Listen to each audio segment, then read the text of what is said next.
तो क्या आपको भी लगता है कि जबरन वाली पॉलिसी है? नहीं नहीं, ऐसा है कि जी। जब जिस दिन आप नौकरी में आ जाते हो हम्म। तो जबरन आपको काम करना पड़ता करना है। पड़ता है, बिल्कुल। नौक, छुट्टियों में कटौती कर दी जाती है। नौकरी में है तो हम्म। अपनी हैसियत को समझना चाहिए कि हम नौकरी में हैं, हम्म।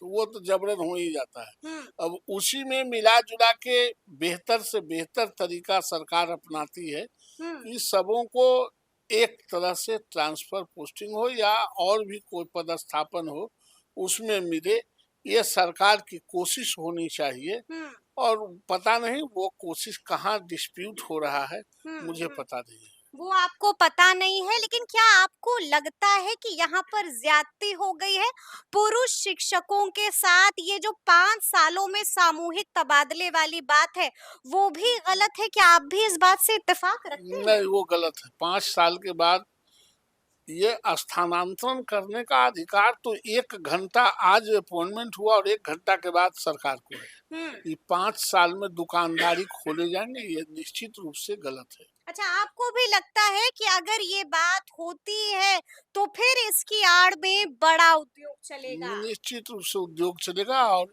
ये जो यहाँ के नौकरशाह हैं उद्योग चलाने के दृष्टिकोण से ही 5 साल का टर्म रखे हैं। देखिए, लेकिन शिक्षकों ने कह दिया है नवल जी कि अगर तब्दीलियां आप नहीं करते हैं तो हम कोर्ट जाएंगे। ये भी कह दिया है कि आंदोलन होगा। नहीं करना ही चाहिए, आंदोलन से मिला है तो आंदोलन करना ही चाहिए, कोर्ट हाँ। जाना ही चाहिए। न्याय के लिए तो सतत प्रयास करते रहना चाहिए, जी। बगैर प्रयास करने वाले को न्याय नहीं मिलता है। लेकिन आपको मालूम है ना कि आंदोलन करने वालों का क्या हश्र होता है?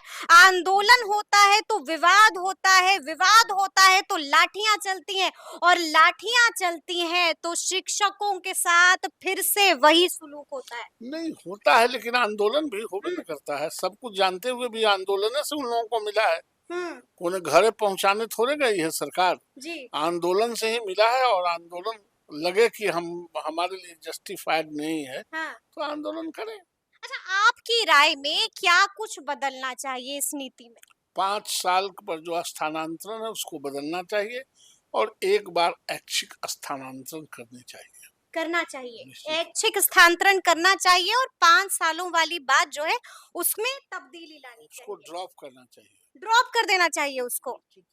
अच्छा, तो इसको लेकर क्या आप किसी से मुलाकात करिएगा, शिक्षा मंत्री तक अपनी बात पहुंचाइएगा? क्या मुख्यमंत्री को पत्र लिखिएगा? वो सब जितना टीचर है वो करिए रहा है, तो हम लोग का जरूरत है, हम लोग भी बात करेंगे। हाँ हाँ। सदन आएगा, सदन में सवाल को उठाएंगे। अच्छा। ये हमारा ही सवाल था सदन में, हम्म। जिस पे स्थानांतरण नीति बनी है। हम्म। तो उसमें ऐच्छिक स्थानांतरण का था ही नहीं था कि हर 5 साल पर हम्म। उद्योग चलाना है। उस पर फिर सवाल करेंगे। सवाल कीजिएगा, क्योंकि अक्सर आप सवाल पूछते आए हैं और हमने देखा है कि कैसे आपने अपनी ही सरकार के खिलाफ हमेशा बेबाकी से बोला है नवल जी। सवाल अपनी सरकार और गैरों की सरकार नहीं है, सवाल शिक्षा में बेहतरी क्या होगा, बिल्कुल। ये ज्यादा महत्वपूर्ण है। बिल्कुल। और शिक्षा में बेहतरी होने के लिए और हम्म। शिक्षकों को बेहतर तरीके से जीवन जीने के लिए और काम करने के लिए हम्म। मौका मिले, उस काम को जरूर धरते हैं। उस काम को करना चाहिए। अच्छा, ये बताइए कि बीपीएससी टीआरई 3.0 के रिजल्ट में इतनी देरी क्यों हो रही है? और कॉपी जांच नहीं किया और भी बीपीएससी को हाँ। काम है, लेकिन अब जल्दी कर देना चाहिए। जल्दी कर देना चाहिए।